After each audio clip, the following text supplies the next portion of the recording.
खरदूषण का अंत होने पर शूर्पणखा रावण के पास गई और महान क्रोध में भरकर बोली कि तूने देश कोश सबका स्मरण भुला दिया है। करसी पान सोवसी दिन राती, सुधि तो ही नहीं सिर पर आराती। राजनीति बिनु धर्म, धन बिनु धर्मा, हरि ही समर्पे बिनु सत्कर्मा। तू शराब पीकर दिन रात सोता है, क्या स्मरण नहीं है कि तेरे सिर पर शत्रु खड़ा है। बिना नीति के राज्य, बिना धर्म के धन, और भगवान को अर्पण किए बिना सत्कर्म। विद्या बिनु विवेक उपजाए, श्रम फल पढ़े किए और उपाय। संगते यति कुमंत्र ते राजा, मानते ज्ञान पाने ते लाजा। और ज्ञानोत्पत्ति के बिना विद्या व्यर्थ तथा परिश्रम मात्र है। संग से सन्यासी, कुमंत्र से राजा, मान से ज्ञान और शराब पीने से लज्जा। और नम्रता रहित प्रीति और अहंकार से गुणों का शीघ्र ही नाश हो जाता है। मैंने ऐसी नीति सुनी है। शत्रु रोग अग्नि पाप स्वामी और सर्प इन्हें छोटा न गिने। ऐसा कहकर वह फिर अनेक प्रकार के विलाप कर रोने लगी।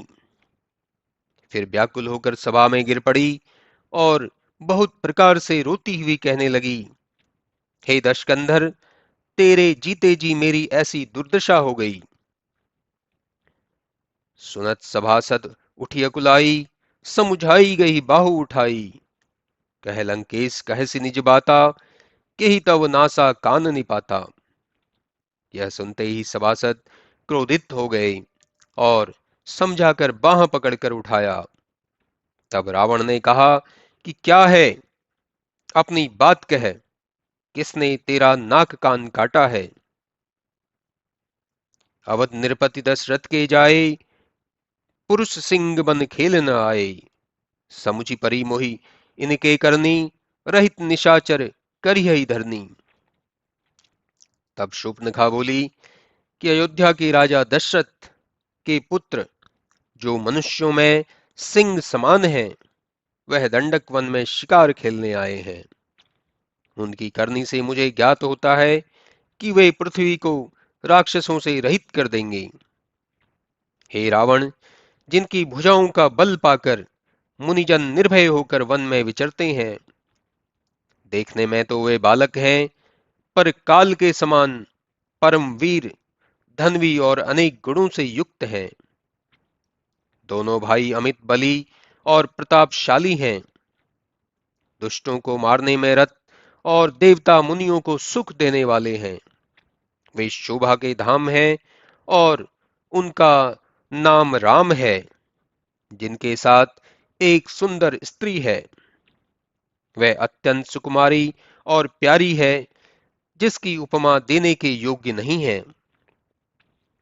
मैंने अपने मन में विचार कर देखा कि वह जिसके पास रहे, उसके समान दूसरा कोई नहीं है। उस रूप की राशि को ब्रह्मा ने ऐसा संवार कर बनाया है कि 100 करोड़ रति भी उस पर न्योछावर होती हैं।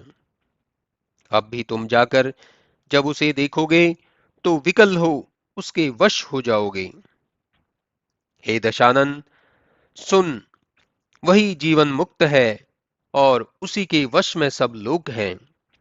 जिसके पास वैसी सुंदरी है, उसके छोटे भाई ने मेरी नाक कान काटी है और तेरी बहन सुनकर हंसी उड़ाई है।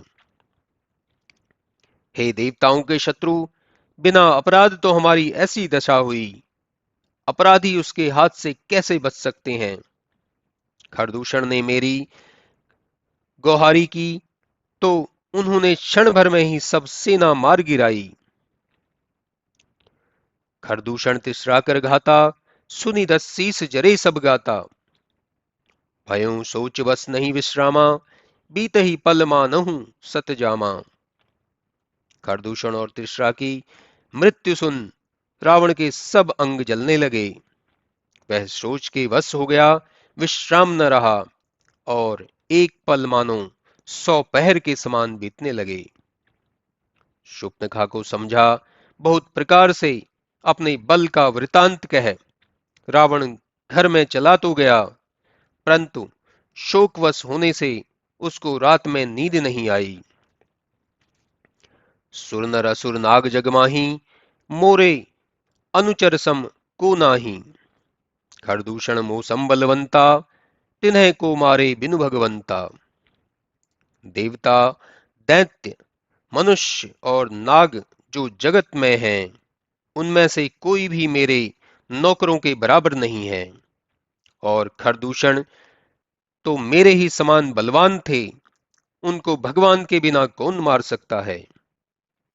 सुररंजन भंजन मही भारा, जो जगदीश लीन अवतारा। तो मैं जाई बैर हठी करी हो, प्रभु कर मरी भव सागर तरी हो। यदि देवताओं को आनंद देने वाले, भूमि का भार उतारने वाले परमेश्वर ने ही अवतार लिया है, तो मैं जाकर उनसे वैर करूंगा और प्रभु के हाथ से मरकर भव सागर से तर जाऊंगा। होई भजन नहीं तामस देहा, मन क्रम वचन मंत्र दृढ़ एहा। जो नर रूप भूप सुत को, हरि हो नारी जीति रन दो। इस तामसी शरीर से भजन तो बन नहीं सकता, इसलिए मन क्रम और वचन से यही दृढ़ निश्चय है कि यदि वे कोई राजकुमार हैं तो युद्ध में जीतकर उनकी स्त्री को हर लूंगा। ऐसा विचार कर रावण अकेला रथ पर चढ़ समुद्र के तट पर गया, जहां मारीच रहता था।